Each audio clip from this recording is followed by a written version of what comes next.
Alright, how to pivot your business without annoying your current customers and the current fan base.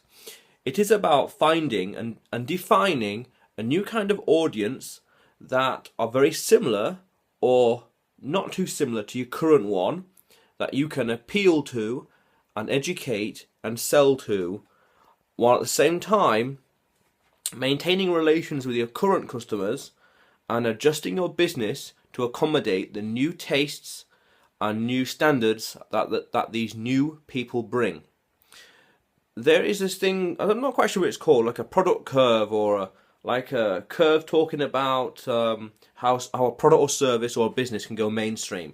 And there's at the very beginning, the people who will leap on your business and product and service are early adopters and innovators.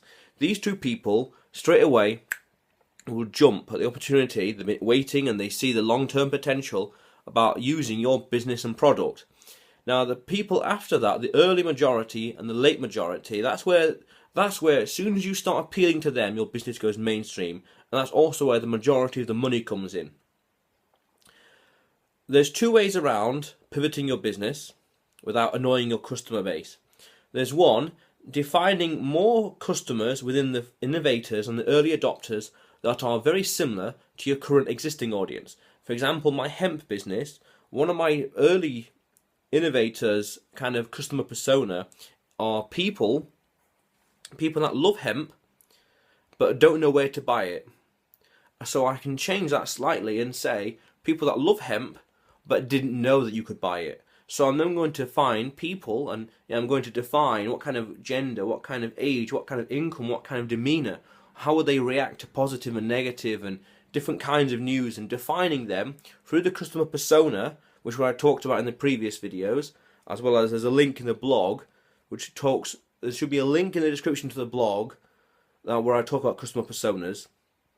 You just define another customer persona that's very similar to the existing one, and then you just find a way to market towards them as well. Create content, or use Facebook advertising, or blogs, or creating books, things like that. Raising awareness. When the people that you now want to market to know you're there, the more likely to buy from you, and the more likely to see you as an authority.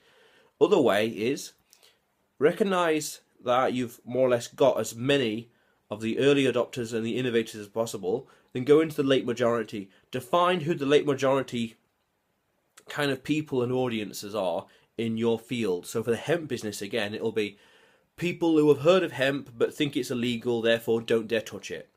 People who know of hemp and don't know anything else but open to new ideas and perhaps willing to try something new.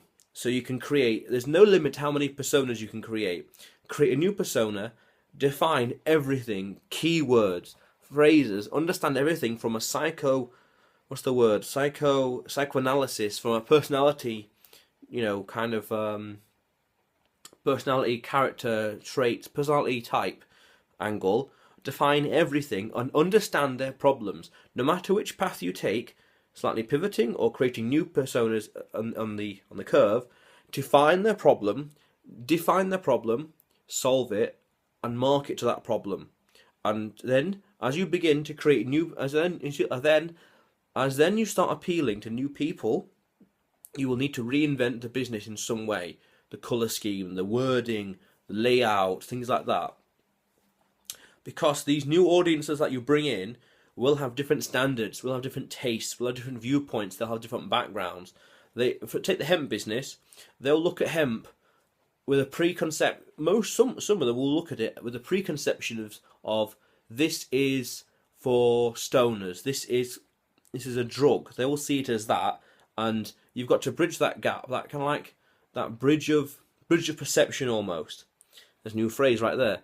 If you don't change and pivot the business and the style and the fashion, the colour or the language or whatever, the language that you use in the marketing material, then these new people aren't going to take you as serious. They're going to think, oh, this is just someone trying to get my attention, or this is just something not worthwhile, not worth the time. Because they'll have different standards, different tastes. Those are the two ways to pivot a business without annoying your current user base. Now, I wrote about this in the blog. Check the blog out. If you haven't already, subscribe. There is so much more to come. I've got a whole list of ideas. Subscribe, red button below. More stuff to come. How cool is that? If you check out the comments below, I'm sure other people will share their experiences as well. Check it out. If you haven't, share your experience, share your thoughts. Do you agree with me? Do you disagree with me? I'm very curious what your thoughts are. Comment and subscribe. How cool is that?